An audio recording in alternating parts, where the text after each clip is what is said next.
Hey guys, well I'm underneath my derby truck here and it made me think of something that I think a lot of people forget and kind of miss and do maybe incorrectly, but it's also something that I've had a number of people ask questions about, which is what do you do with your parking brakes on your derby car? Well, here's what we do. We like to cut them off and get them out of the way and eliminate it as a failure mode. So what you want to start off first by doing is, disconnecting the pedal or whatever the mechanism is inside the car for the emergency brake. You want to make sure that it's released and that they're not pulled, so that way it's locking up your wheels. And then you want to start taking it apart and cutting the cable or whatever you got to do to get it out and then underneath the vehicle. So I've already taken the time to do that prior to this video, and honestly all that's left is just this one side. So you can see I've got the cable that's routed right here, goes above the rear end, so we're going to have to take that bolt out, and then I've already cut it on that side. So I'm going to show you what we like to do on our derby vehicles. So as you can see, the line comes and then goes right here into this drum, and on this older vehicle they have the drum brakes still on the back.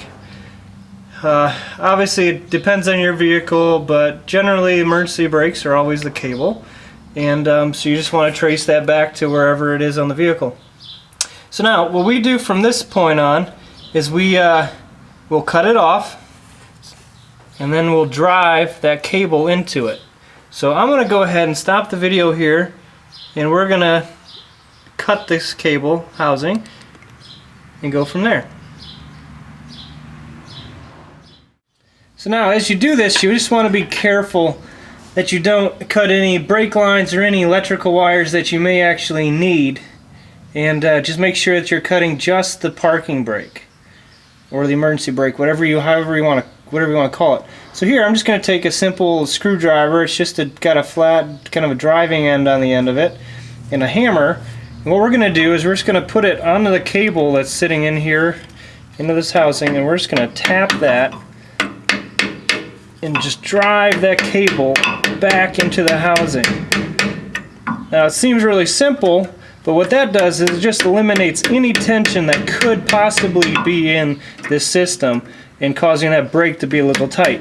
Now this side didn't really move at all, but on the driver's side it went in a lot. So that meant that there was already tension pulling on that brake, and that would actually explain why the wheel was a little stiff. I didn't know if the brakes were just poorly adjusted, but it turns out it was just the parking brake.